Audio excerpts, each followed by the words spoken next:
lo cual voy a subir la clase a la plataforma.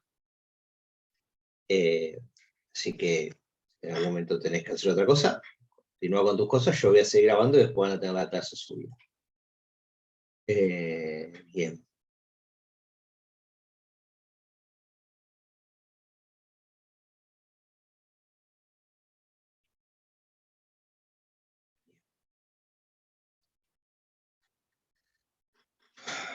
Bueno, ahí estamos.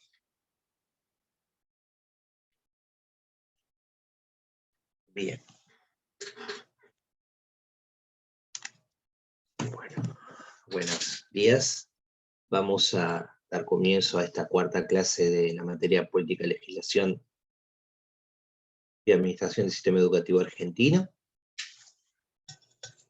El objetivo de esta clase es trabajar los contenidos que van desde el punto en que dejamos la clase anterior, que era un poco la salida del peronismo,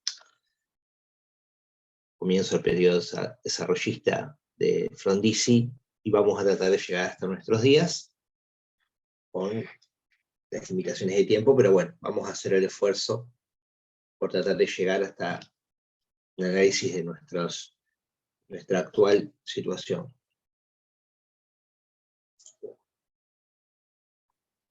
Bien. Del mismo modo que en otras clases, siempre me ha interesado plantear como hilos conductores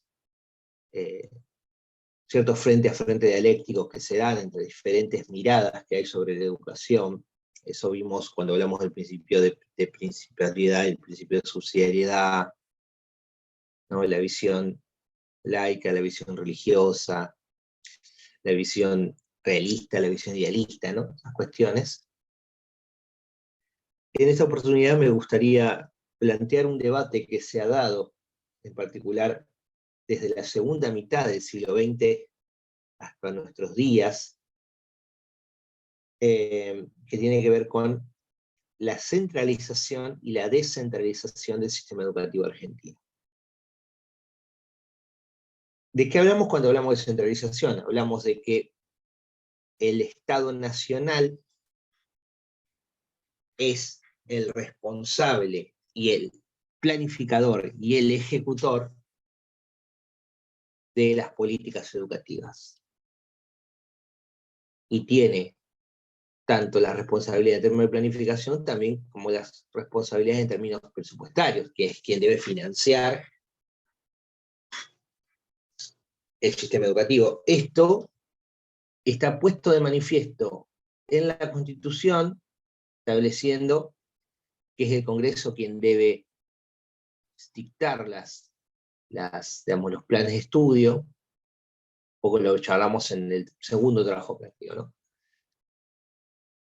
Y también establece cierta instancia de descentralización, en tanto y en cuanto establece que la educación primaria es una facultad de las provincias. Ahí me parece que hay una mirada sobre esa cuestión. Bueno, en general, el sistema educativo argentino, y vamos a hacer un pequeño raconto de lo que ha pasado antes, ha tenido una mirada bastante centralista. A pesar de que la Constitución establece que hay determinadas facultades que son propias de las provincias, el Estado federal, el Estado nacional, ha buscado diferentes estrategias para centralizar la gestión de la educación. Lo vimos en las clases anteriores, digo, las escuelas colegios nacionales, las escuelas normales, la ley 1420, la ley de subvenciones educativas, la ley Laínez, todas esas leyes lo que hacen es permitirle al Estado Nacional establecer escuelas y por lo tanto establecer su propio criterio respecto de la educación en las diferentes provincias.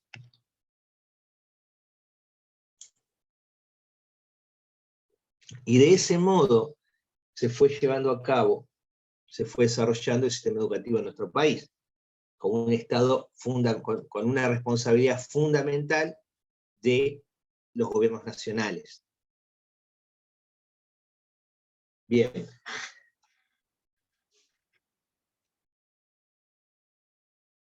En el siglo XX, en particular hasta mediados del siglo XX, se da esta tendencia que es fundamentalmente hacia la centralización. En el siglo XX, quiere entrar mi perro. A mediados del siglo XX, como consecuencia de un cambio en las concepciones respecto de la educación, pero también como consecuencia de las crisis económicas que empiezan a afectar a los estados nacionales, o al Estado Nacional, el Estado Nacional intenta empezar a generar mecanismos para reducir su déficit. Entonces, una de las alternativas es empezar a descentralizar funciones que eran del Estado Nacional en las provincias. El primer gobierno que se plantea esta situación es en el gobierno de Frondizi. Frondizi plantea, en su gobierno que va desde 1958 a 1962, la necesidad de transferir la educación primaria a las provincias, y lo hace efectivamente a través de un decreto, transfiriendo las escuelas primarias de Santa Cruz y parcialmente las de Buenos Aires y las de Río Negro. Luego este proceso queda trunco, luego del golpe de Estado de 1962, y vuelve a retomarse esta idea en el año 1970, durante el gobierno, ya un gobierno antidemocrático, de facto de Onganía, en el cual se deroga la ley Laínez, que es la que permitía al gobierno nacional fundar, establecer escuelas en las diferentes provincias, y ese proceso avanza aún más ya también bajo un régimen autoritario y antidemocrático durante la última dictadura militar, 76-83. Bajo la premisa de que achicar el Estado y agrandar la nación, bajo la idea de que era necesario reducir el déficit que producía el Estado,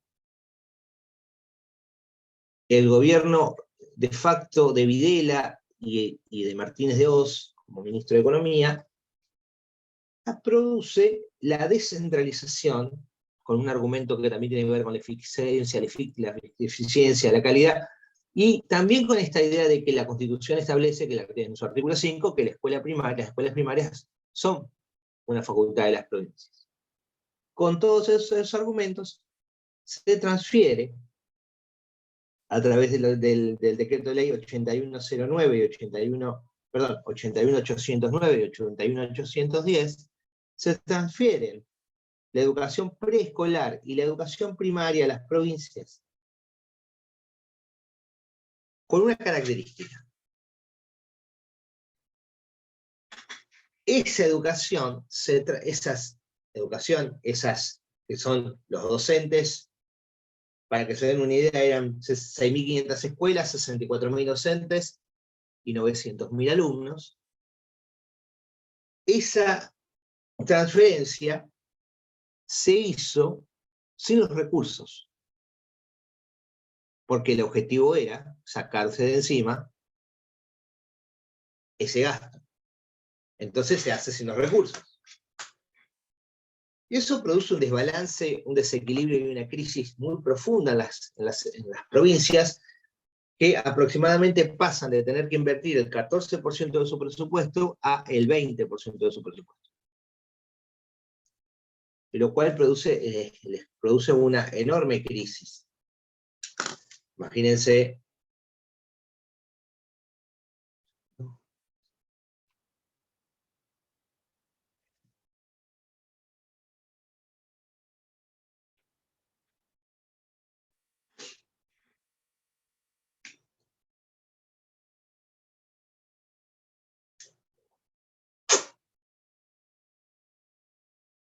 Estoy con un poco de dolor de garganta, por eso tengo que tomar mate, porque me duele mucho la garganta. Bueno, decía, durante la dictadura militar ya se habían sacado de encima, lo del gobierno nacional, ya se había sacado de encima la educación primaria y la educación preescolar. Durante el gobierno de Alfonsín comienza un debate que tiene que ver con esta descentralización, y hay cierto consenso en que la descentralización es el mejor camino para una adecuada gestión de la educación. Sin embargo, Alfonsín decide zanjar esta situación a través de dos definiciones. La primera es aumentar las transferencias a las provincias para reducir, digamos, los desequilibrios, y la segunda, convocar al Congreso Pedagógico Nacional, que funcionó durante casi 2 años, si no me equivoco, entre el 86 y el 88, que fue muy interesante porque se dieron debates que no solo tuvieron que ver con la descentralización, que en general ese debate se zanjó a favor de la descentralización, sino que también se dieron debates, por ejemplo, relativos a la educación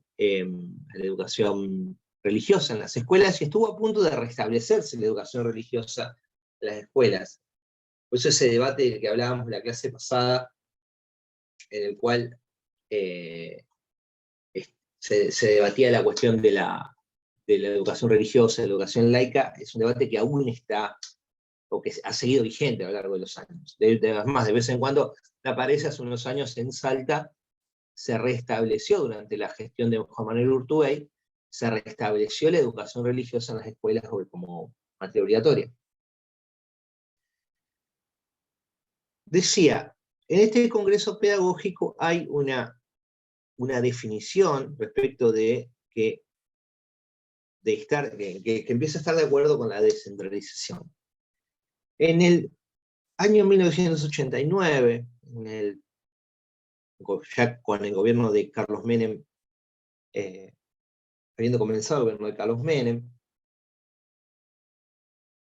y ante una situación de crisis muy profunda de la economía, se empiezan a pensar estrategias para reducir el déficit fiscal con un objetivo que era claro, que era los países que quisieran ser sujetos de crédito de los organismos de crédito internacionales debían tener sus cuentas saneadas, no debían tener déficit fiscal, razón por la cual los estados nacionales comienzan a reducir su déficit y comienzan estos procesos de descentralización, que en la Argentina no solo estuvieron vinculados con la educación, sino también con la salud, por ejemplo. La salud también se transfirió de los gobiernos nacionales a los gobiernos provinciales sin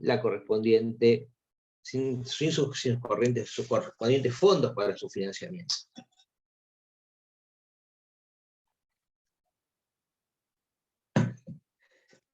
Esto se da en el marco de ciertas ideas que se dan en ese momento, uno podría ponerlas, digamos, resumirlas en una idea que era la del consenso de Washington, que básicamente planteaba la idea de que el Estado debía retirarse de las funciones respecto de las políticas públicas y debía dejar librado al mercado las definiciones que tuvieran que ver con esas cuestiones, ¿no?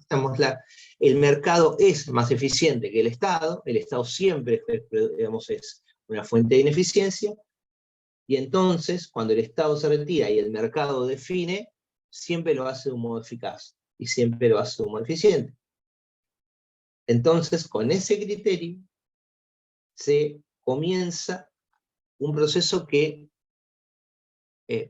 por un lado, va a estar vinculado con la descentralización, y también, muy profundamente, durante la década del 90, ya venía ya había comenzado antes, pero se profundiza mucho, que es la irrupción de las escuelas privadas. O sea, las escuelas públicas adquieren un nivel de ineficiencia tal que los padres de los niños, para poder garantizarles o generar algún tipo de diferenciación, de competitividad de esos pequeños niños, los envían a escuelas privadas que garantizan que van a tener 180 días de clase al año. Y eso les va a dar un hándicap diferente respecto de otros niños. Cosa interesante porque la educación privada en Argentina, gran parte de la educación privada en la Argentina, también se sustenta con fondos públicos, porque la mayoría de las escuelas privadas tienen subvenciones estatales, o sea que tampoco son privadas, son públicas de gestión privada. Toda la educación en la Argentina es pública, lo que cambia es el modelo de gestión. Algunos es un modelo de gestión estatal y público, estatal, y otro es un modelo de gestión privado.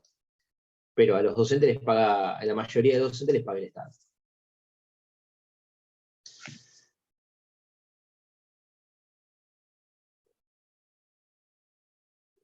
Durante la década del 90 se produce ya la definitiva descentralización de todos los niveles. Se produce la descentralización que ya había ocurrido del nivel primario y preescolar, y se transfieren a las provincias los centros de educación secundarios,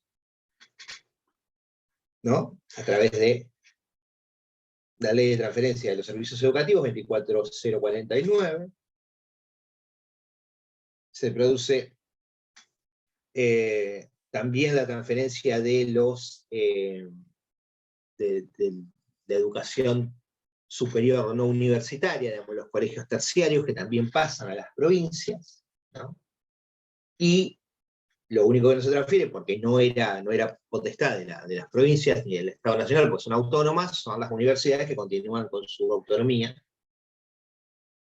¿no? Pero se establece también una nueva ley de educación superior.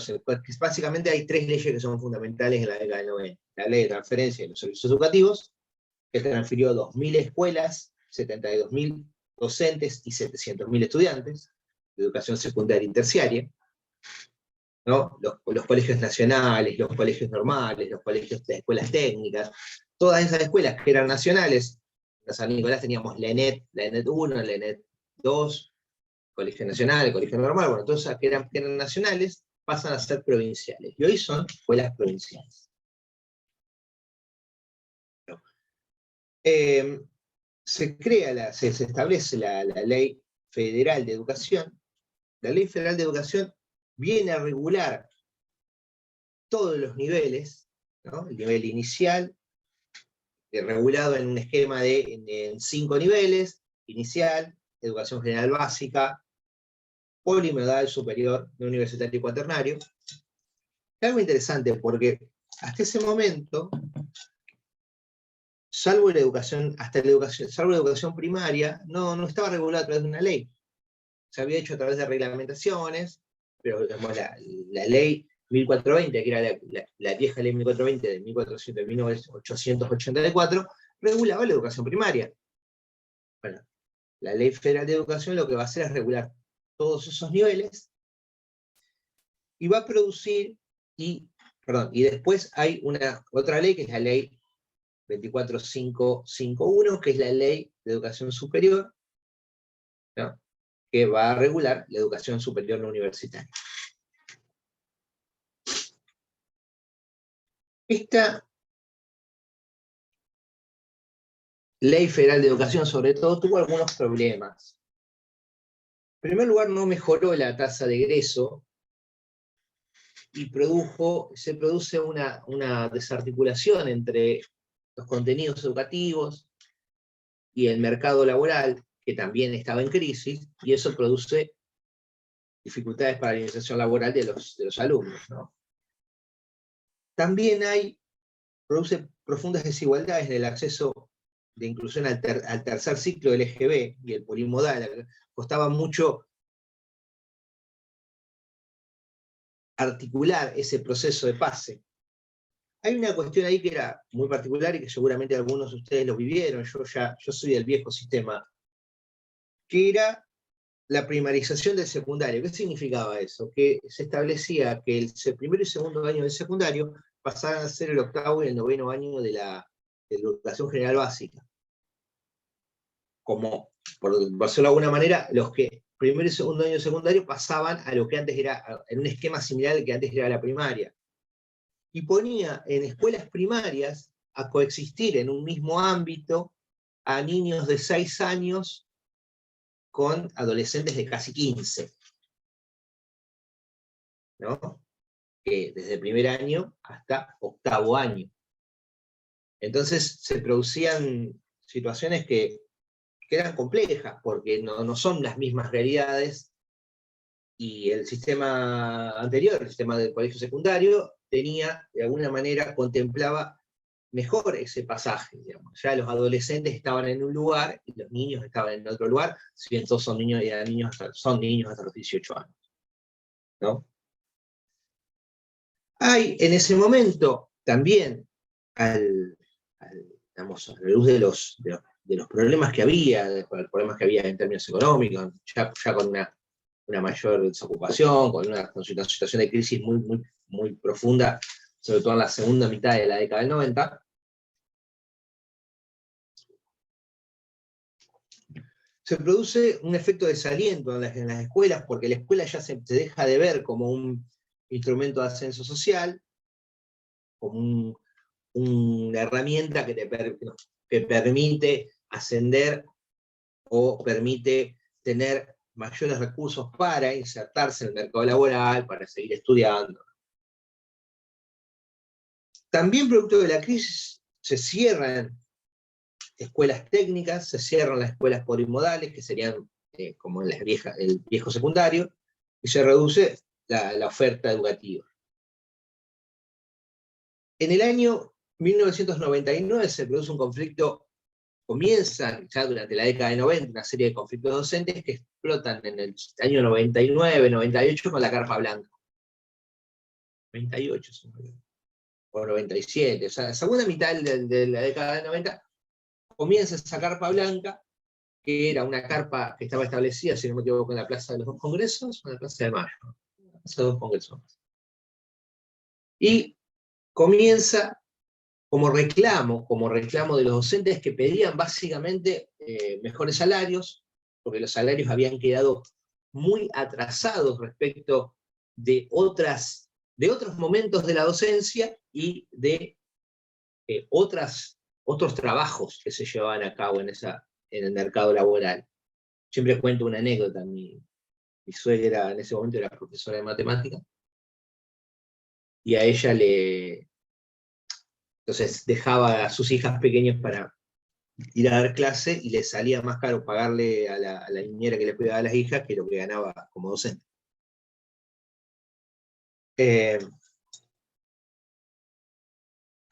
Decía, se reclamaba por mejoras salariales, ¿no? Por paritarias, y como consecuencia de esto se crea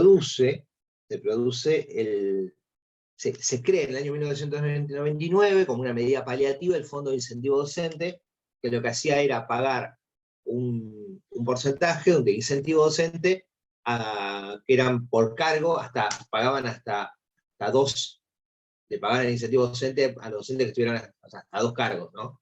Pagaban por uno, pagaban por otro, y si tenían un tercer cargo ya no lo pagaban. De alguna manera con eso se palía un poco la situación, pero para que se den una idea, en la década del 90 los docentes perdieron aproximadamente el 80% del poder adquisitivo de su salario, porque tenían los salarios congelados.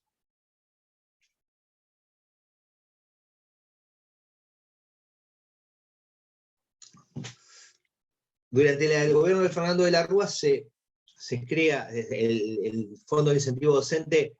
El Estado Nacional se hace cargo de eso y se le da más regularidad al Fondo de Incentivo Docente,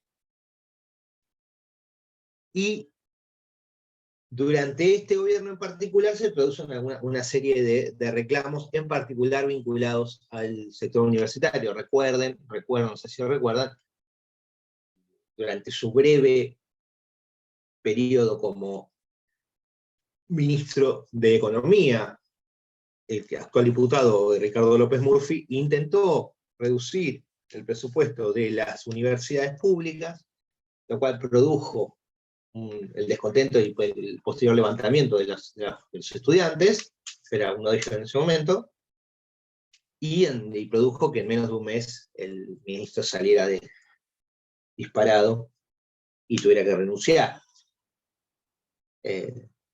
La universidad suele ser un ámbito de mucha organización, y que cuando se trata de reclamar por ese tipo de cuestiones suele ser muy, muy efectivo. Bien, digo, en esta situación estábamos, ¿no? Con profunda crisis económica, con salarios docentes muy bajos, muy, muy desgastados, que no tenían paritaria, con escuelas que se habían cerrado, con estos problemas que yo les planteaba, que producía la Ley Federal de Educación también, y en ese contexto llega el gobierno de Néstor Kirchner, que de alguna manera, si tuviera que plantearlo, va a proponer un modelo que si bien no, un modelo que va a tender más a la recentralización. Si bien no hay leyes que establezcan que se recentraliza o que las escuelas que se habían descentralizado vuelven a la órbita del Estado Nacional, sí hay políticas públicas llevadas a cabo del Estado Nacional que van a tender a la recentralización en tanto y en cuanto el Estado va a ser quien va a financiar las políticas públicas. Durante el gobierno de Néstor Kirchner, bueno, hay una cuestión medio paradigmática. Néstor Kirchner, el primer viaje que hace apenas asume a la provincia de Entre Ríos, con quien fuera su ministro de Educación, Daniel Filmus, a de alguna manera intervenir en un conflicto docente que hacía que en el mes de mayo, cuando asume Néstor Kirchner, fines de mayo, el 25 de mayo, todavía no habían empezado las clases. Entonces va Néstor Kirchner a tratar de solucionar esa cuestión, y hay, durante ese periodo que va de 2003 a 2007, una serie de leyes que son fundamentales para entender la evolución del sistema educativo. La primera, del año 2003, fines de 2003, es la ley que establece la garantía del salario docente y 180 días de clase. ¿Qué significa eso? Esta ley establece que aquellas provincias que no puedan pagarle a los docentes van a poder reclamar ante el gobierno nacional que el gobierno nacional le contribuya para hacer frente a esos gastos, a esos pagos. O sea, tiene de alguna manera un recurso de última instancia para hacer frente al pago de los sueldos docentes. Antes, si el Estado entraba en crisis y no podía pagar, no podía pagar. Bueno, ahora va a haber una instancia más para contribuir al pago de los sueldos docentes cuando los estados provinciales tengan problemas para hacer. ¿Cuál es la contraparte de esto? Que en todo el país tienen que haber 180 días de clase. Cuando haya algún conflicto en el cual el Estado nacional, el Estado provincial no pueda hacerse cargo de las erogaciones que significan los sueldos docentes, va a poder recurrir al Estado nacional. Hay también otra ley, que ya es del 2005, si no me equivoco, 2005, que es la Ley de Financiamiento Educativo, que plantea algo que cuando sale parecía revolucionario, la verdad es que parecía inalcanzable y revolucionario. Plantea en esa ley que el Estado va a ir aumentando, el Estado Nacional va a ir aumentando la inversión presupuestaria en educación hasta llegar al 6% del PBI en el año 2010. Y planteaba un camino a recorrer en ese sentido, planteaba, y no solo en educación, ciencia y tecnología, ¿no? Y ahí después se crea la Agencia Nacional de Ciencia y Tecnología, que luego se transforma en ministerio, que hasta el día de hoy existe. Planteaba que para el año 2013 había que llegar a 6% de inversión en educación, ciencia y tecnología, con un proceso, ¿no? Para ser claro, en el 2006 planteaba llegar a 4,7, en el 2007 a 5, en el 2008 a 5,3, en el 2009 a 5,6, y en el 2010 a 6. Se llegó a invertir en el año 2011 6,47% del PBI en educación, ciencia y tecnología. También, que después vamos a hablar un poco de esto, decía, perdón, voy a hacer un pequeño, voy a continuar un segundo. La ley de financiamiento educativo planteaba, además de establecer que se iba a aumentar los recursos que se destinaban a la educación, establecía, y me voy a tomar el trabajo de desarrollarlo, 11 metas, o sea, a la vez que establecía que iban a aumentar los recursos, establecía metas a cumplir. Y las voy a mencionar porque me parecen interesantes. La número 1 era incluir en el nivel inicial al 100% de todos los niños de 5 años. O sea, que el nivel inicial abarcara a todos los niños de 5 años. El segundo era garantizar un mínimo de 10 años de escolaridad. O sea, que los niños tuvieran 10 años de escolaridad garantizados con un 30% de jornada extendida.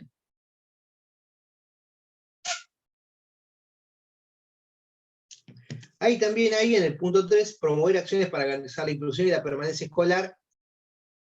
Y dice, especialmente en aquellos alumnos que pertenezcan a hogares bajo la línea de pobreza. O sea, hay una focalización en aquellos que más lo necesitan. O sea, avanzar en la universalización del nivel medio. Hay también una vocación por erradicar el analfabetismo, que ya era bajo, pero la idea era erradicarlo o llevarlo a niveles más bajos. Mejorar la calidad y la equidad del sistema educativo, expandir el uso de las tecnologías, de las TICs, extender la enseñanza de una segunda lengua, fortalecer la educación técnica y profesional y vincularla con el mundo de trabajo, algo que había quedado muy, muy desgastado, había tenido muchas consecuencias muy, muy, muy terribles en la década del 90. Se habían cerrado los colegios nacionales y se había desindustrializado el país. Entonces, si había una vocación de un proceso de reindustrialización, había que tener alumnos que sean capaces que tengan habilidades para trabajar en esas industrias. Después decía, mejorar las condiciones laborales y salariales de los docentes, un poco la cuestión que hablábamos recién de esto de los 180 días y que el Estado pudiera hacerse cargo, pudiera contribuir en el pago de los sueldos de los docentes, tenía que ver con eso. Fortalecer la democratización, la calidad y la innovación del sistema universitario, y jerarquizar la investigación científica y la tecnología, ¿no? Esa era un poco... Y planteaba un programa nacional de compensación salarial para disminuir las diferencias salariales entre las diferentes provincias.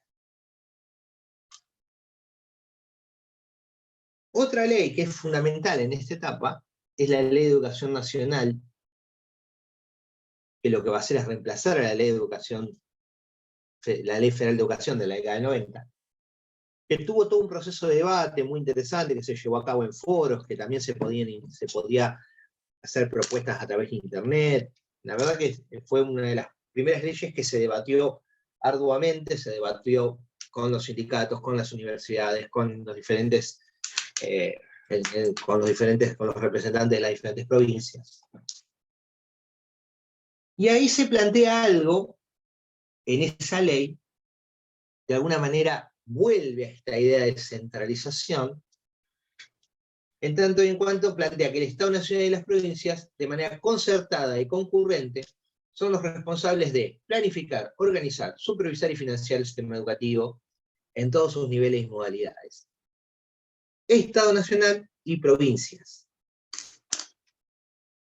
El Ministerio de Educación, en acuerdo con el Consejo Federal de Educación, que es la instancia en la cual se reúnen los ministros de educación de todas las provincias, se encarga de implementar las políticas de promoción de igualdad educativa y plantea recrear una nación educativa. Hay también una tercera. Quiero hacer un pequeño paréntesis. Esto va a ser un poco, esto va a ser un poco lo que vamos a hablar al cierre, pero cuando se plantea esta cuestión de que el Estado Nacional no tiene escuelas, porque fueron transferidas, y eso es absolutamente cierto, las funciones educativas no se agotan en la administración de las escuelas. El Estado Nacional tiene una cantidad de funciones ejercidas a través del Ministerio de Educación que son fundamentales, ¿no? Y que tienen que ver con brindar todas las políticas de apoyo sin las cuales las políticas educativas de las provincias entrarían en una profunda crisis. ¿Y cómo podemos darnos cuenta de eso? ¿Qué pasó cuando el Estado Nacional no lo hizo durante la década de 90? Por eso cuando alguien dice, bueno, el Estado, cerremos el Ministerio de Educación porque no, el Ministerio de Educación no tiene escuelas, el Ministerio de Educación no se limita exclusivamente a la cuestión de las escuelas. Se limita a esta cuestión que decíamos, el Estado Nacional y las provincias de manera concertada y concurrente son los responsables de planificar, organizar, supervisar y financiar el sistema educativo. Bien.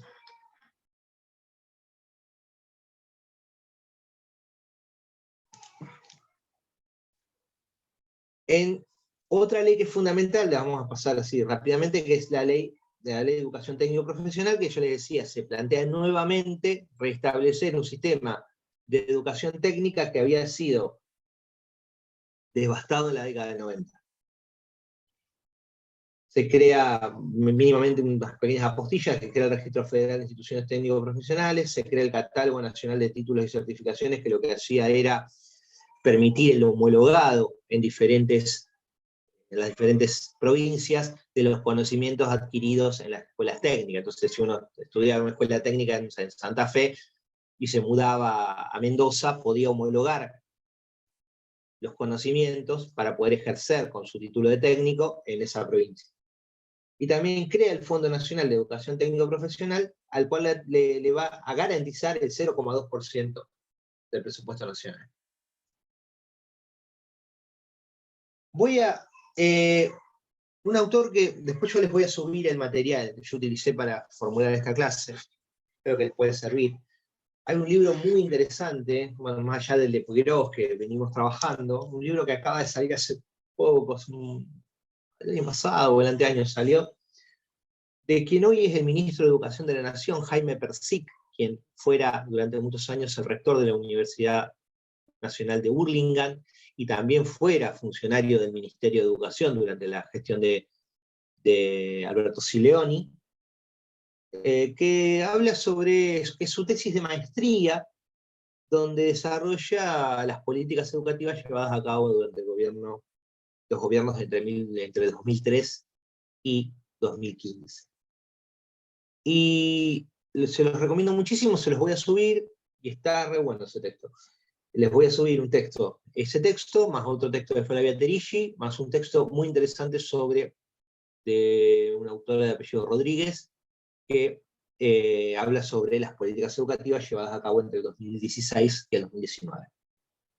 Bien, como resumen de esto, está en el libro de Jaime Persic, dice, los años del gobierno de Néstor Kirchner estuvieron caracterizados por la sanción de un paquete normativo que se propuso atacar de manera integral los problemas del retraso salarial docente, la fragmentación educativa y el déficit de inversión en el área. El aumento del financiamiento devenido en ese conjunto de leyes requirió, a su turno, un proceso de reconstrucción de las capacidades del Ministerio de Educación para recuperar el rol activo en la definición de la política educativa. El Ministerio de Educación de la Nación tiene un rol fundamental en las políticas educativas. ¿Por qué lo señalo fuertemente? Y si voy a hacer un cierre sobre esto, pero porque hoy hay propuestas de candidatos que se dicen liberales que plantean cerrar el Ministerio de Educación, porque el Ministerio de Educación no tiene escuelas. O sea, si uno de los liberales más grandes que tuvo este país, que fue Domingo Faustino Sarmiento, los escuchara, se volvería a morir.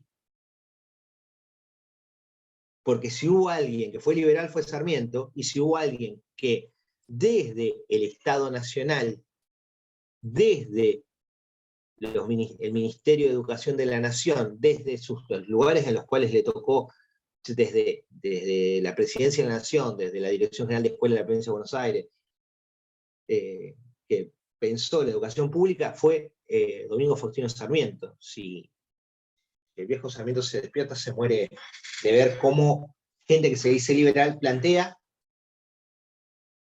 cerrar el Ministerio de Educación de la Nación. Bien, decía, hay un texto que les voy a subir de Flavia Tedischi, que es muy interesante, que le voy a dar cuenta rápidamente, porque se nos va a ir el tiempo. Quiero tomarme tiempo para trabajar. Después les queda, eso lo pueden ver.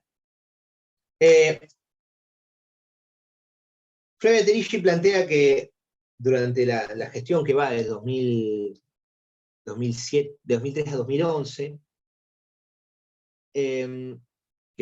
son los gobiernos de Néstor Kirchner, de Cristina Fernández, y durante el gobierno de Néstor Kirchner el ministro fue Daniel Filmus, y durante el gobierno de Cristina Fernández el primer ministro fue Juan Carlos Tedesco, hasta el 2009, y luego fue Alberto Sirioni, que fue de 2009 a 2015, que es el ministro que más tiempo duró en ese cargo desde que existe el Ministerio de Educación. Bien. Decía, Friedrich dice que hay como 4 grandes etapas. La primera fue básicamente de enfrentar la crisis que tenía el sistema educativo, y eso lo hace a través de la ley de financiamiento. La segunda, digamos, de reorganización del sistema educativo, y eso lo hace a través de la ley de educación nacional, ¿no? La tercera, que tiene que ver con lograr el cumplimiento de la ley de financiamiento educativo y de la ley de educación nacional, lograr extender la obligatoriedad escolar y lograr que la mayor cantidad de niños y niñas estén dentro del sistema educativo.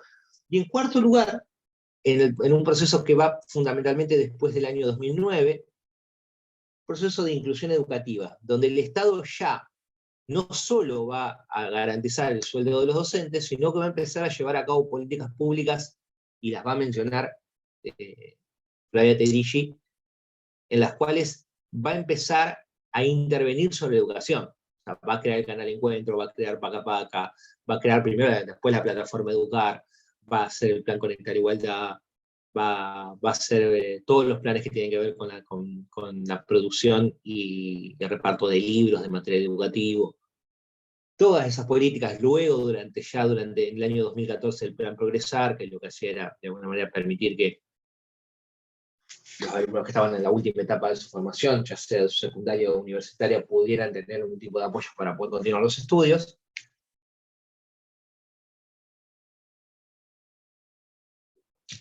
¿No? El plan Fines, que lo que hacía era tratar de que aquellos que no habían podido terminar pudieran terminarlo de alguna manera.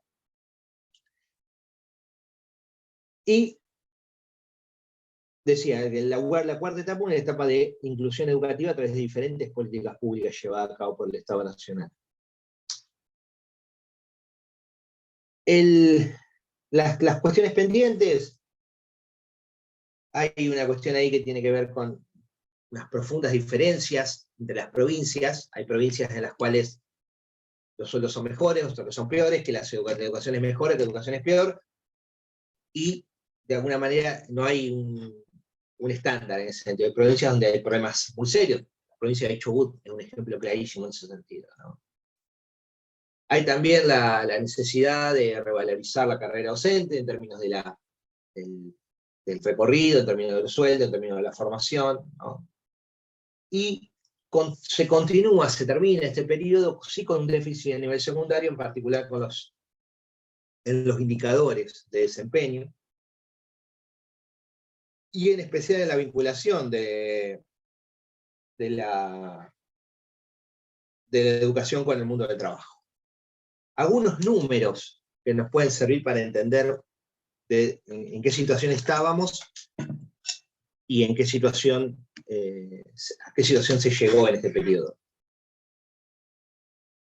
Para que se dé una idea, en el año 2003, cuando comienza este periodo, la inversión en educación era del 3,64% del PBI, y en el año 2011 se llegó al 6,47% del PBI.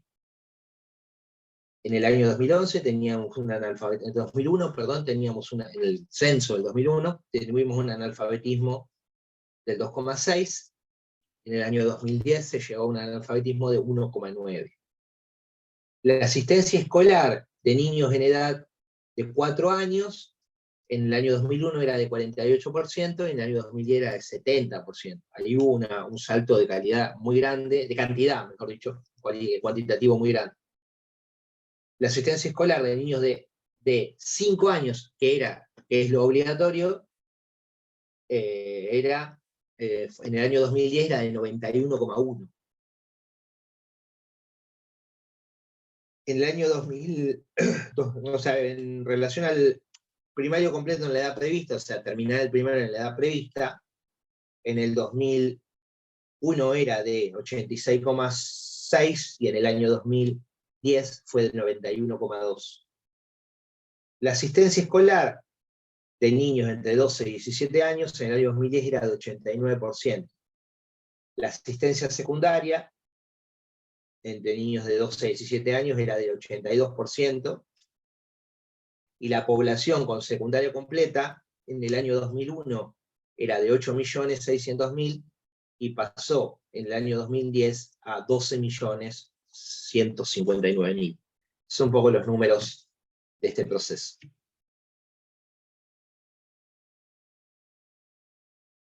Pasemos ahora al periodo posterior, que va de fines de 2015, con la llegada de Mauricio Macri al gobierno, hasta el 2019. Esto van a tener también un texto que les voy a subir cuando suba la clase.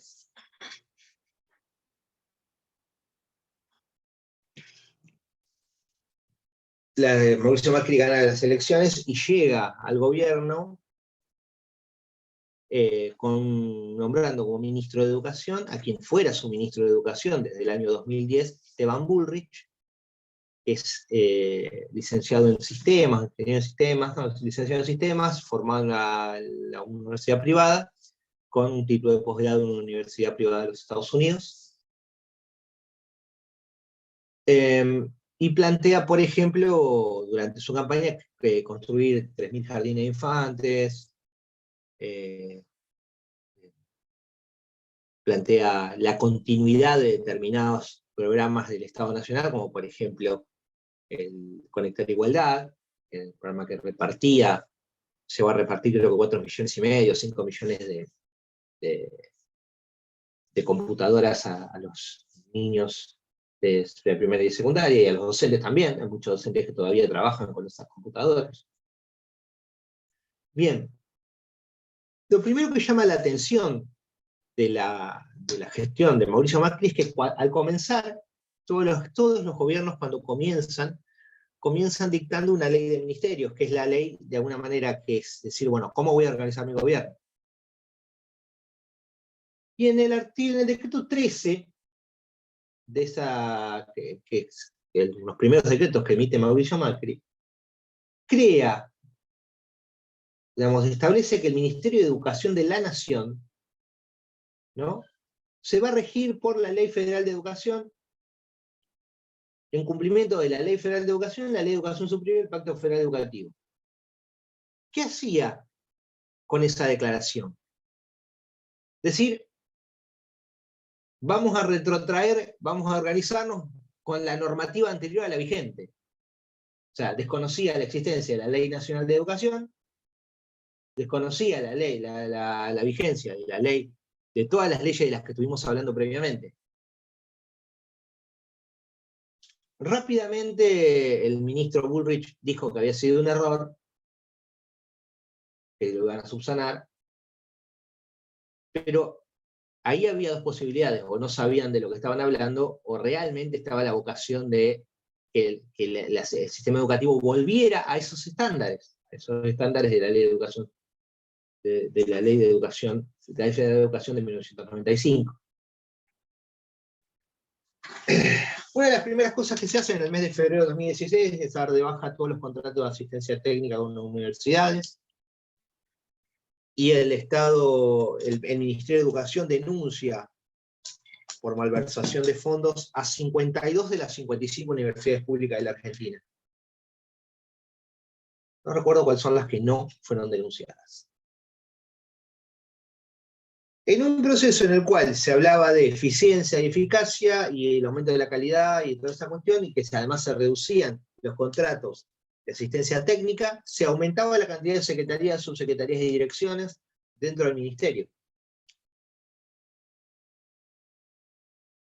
Y se nombraba en cargos de subsecretarios, secretarios y directores a personas que fundamentalmente venían del sector privado, muchas de compañías de tecnología, de turismo, ¿no? Algo también particular respecto a este momento es que el Ministerio de Educación pasa a tener bajo su órbita la Secretaría de Deporte, que de hecho es el Ministerio de Educación y Deporte, que antes dependía de la Secretaría de Desarrollo Social, ¿no? Y rápidamente, bueno, se discontinuó el programa Conectar Igualdad, ¿no? Se creó a través de la resolución 1035 el programa 111.000, que buscaba formar 100.000 programadores, y se lleva a cabo el operativo Aprender, que es un operativo que lo que hacía era tratar de ver el estado de la educación argentina, que se llevó a cabo en el año 2016, y después voy a hablar algunas frases célebres dichas en este periodo. Uno de los hechos más significativos de este periodo es la declaración de Purmamarca, llevada a cabo en el mes de febrero del año 2016, en la cual en la provincia de Jujuy se juntan los 24 ministros de Educación de la Nación y firman una especie de declaración de principios que tenía unas 3 carillas aproximadamente. No, digamos, de declaración era una carilla y media. En la cual se establecen algunos puntos de partida y algunos objetivos de la educación, ¿no? Que iban a regir, digamos, la acción de las políticas educativas durante el periodo que se planteaba, que es un periodo que se planteaba. O sea, no nos olvidemos que en el 2016-2017 se planteaba que Macri iba a ser el Roca del siglo XXI y se iba a quedar 20 años en el gobierno, ¿no? Entonces planificaban a 20 años. Entonces se planteaban, voy a hacer algunas precisiones solamente, muy, muy, muy cortas: promover la educación y el conocimiento como un bien público, un derecho personal y social que debe ser garantizado por el Estado. Es como una especie de sostener la inversión de educación del 6% del PBI, esto bajó sustancialmente. Avanzar en la obligatoriedad en todo nivel inicial a partir de los 3 años de edad, ¿no? Y el Ministerio de Educación se comprometía a construir jardines de infantes en todo el territorio de la República Argentina. Fortalecer los aprendizajes de la escuela primaria. Todos los niños y niñas deben egresar del nivel contando con los conocimientos indispensables para poder acceder a la escuela secundaria, ¿no? Planteaba la necesidad de implementar progresivamente la jornada extendida. Asegurar el ingreso, permanencia y egreso para la totalidad de los estudiantes de la educación secundaria en todas las modalidades. Era como una especie de gran, digamos, compendio de buenos deseos, buenas voluntades respecto del sistema de educación, ¿no? Promover un proceso de evaluaciones anuales, mejorar la formación inicial y continua de los docentes, alentar a través de incentivos que los mejores estudiantes de la escuela secundaria encuentren atractiva la profesión docente. Generar políticas y proyectos de innovación educativa que promuevan nuevas formas de organización escolar. Bueno, decía, es como una especie de gran manifestación de principios y de buenas intenciones. Quiero cerrar esta breve con algunas frases célebres dichas durante este periodo que no tienen desperdicio. Para mí no tienen desperdicio, porque para mí son, nuestro Señor Jesucristo decía, lo que abunda en el corazón habla de la boca. Voy a mencionar algunas solamente. Están en el texto que les voy a subir. El por entonces ministro de Educación, Esteban Bullrich, luego senador nacional, ha renunciado porque tiene ELA, una enfermedad muy, muy terrible. Dijo en el 16 de septiembre del año 2016, en la ciudad de Choel, esta es la nueva campaña del desierto, pero sin espadas, con educación. Digo, la campaña del desierto fue una calamidad para este país, o sea, donde se arrasaron poblaciones enteras, y en la cual la familia, el propio Esteban Bullrich, tuvo grandes cantidades de tierras arrebatadas a esas poblaciones. Dijo Esteban Bullrich el 9 de octubre del 16, el objetivo del gobierno es terminar con la pobreza, pero eso no se va a modificar con los planes sociales, porque esa plata el pibe la va a usar para comprar balas. Esteban Bullrich dijo en el septiembre de 2016, no sirve más el sistema educativo argentino, está diseñado para hacer chorizos, todos iguales. Y dijo el propio Esteban Bullrich, el 22 de noviembre del año 2016, en un congreso de la UIA, la Unión Industrial Argentina, yo no me paro acá como ministro de Educación, me paro como gerente de Recursos Humanos. Eso es lo que soy para ustedes. Se le estaba diciendo a los principales industriales de la Argentina.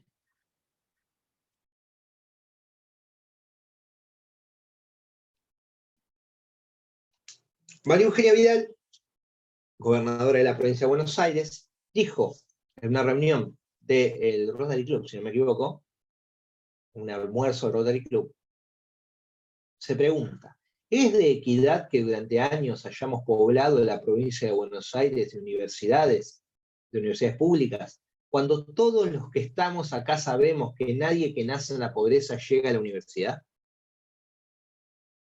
Se pregunta María Eugenia Vidal. Interesante, para mí lo más interesante de esta frase es todos los que estamos acá sabemos. O sea, los que estamos acá, que somos básicamente los que sabemos que nadie que nació en la pobreza llega a la universidad. Yo soy hijo de un trabajador metalúrgico, tercera generación de metalúrgicos. Dijo Mauricio Macri en el año 2016, al momento de presentar los resultados de la prueba Aprender, ¿no? Dijo, una terrible inequidad que aquel que puede ir a la escuela privada, de aquel que puede ir a la escuela privada versus aquel que tiene que caer en la escuela pública. Esta frase le costó cientos de repudios de diferentes sectores, sobre todo por la idea de caer, ¿no? Yo creo que la escuela pública en lo personal, más que caer, me levantó, porque dice, salvo un breve paso, salvo un paso por una escuela de gestión privada en la secundaria, hice los 5 años de escuela privada, después hice toda mi formación en escuelas públicas y en la universidad pública. En el año 2017, durante la apertura de sesiones del Congreso, casi en una bravuconada, dijo Baradel, que es un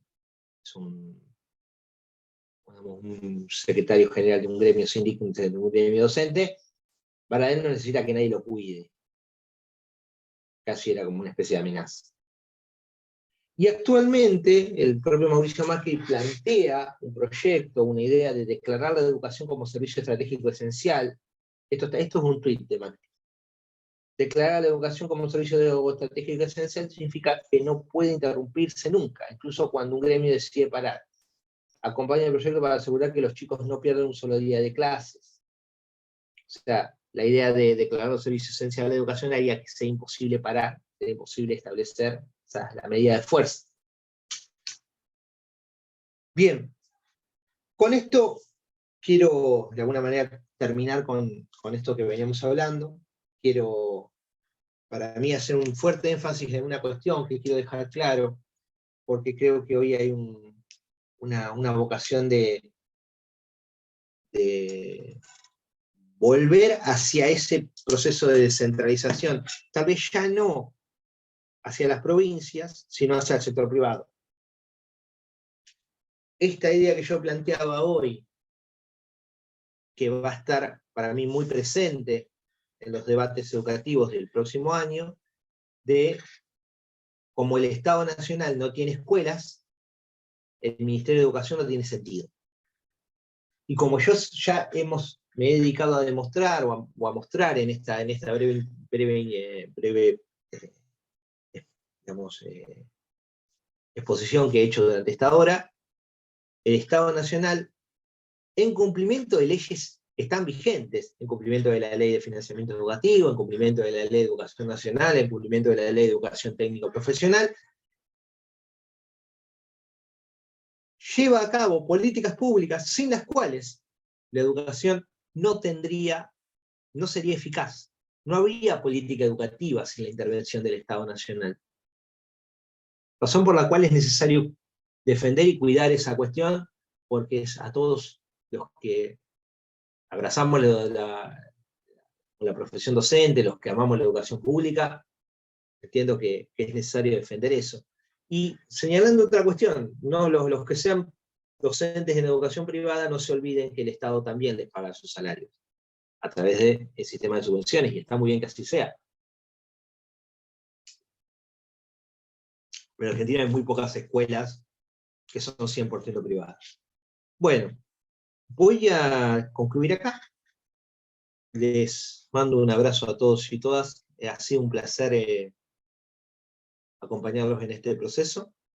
Queda abierta la instancia para consultas, y también queda abierta la cuestión hay un tercer trabajo práctico que está vigente.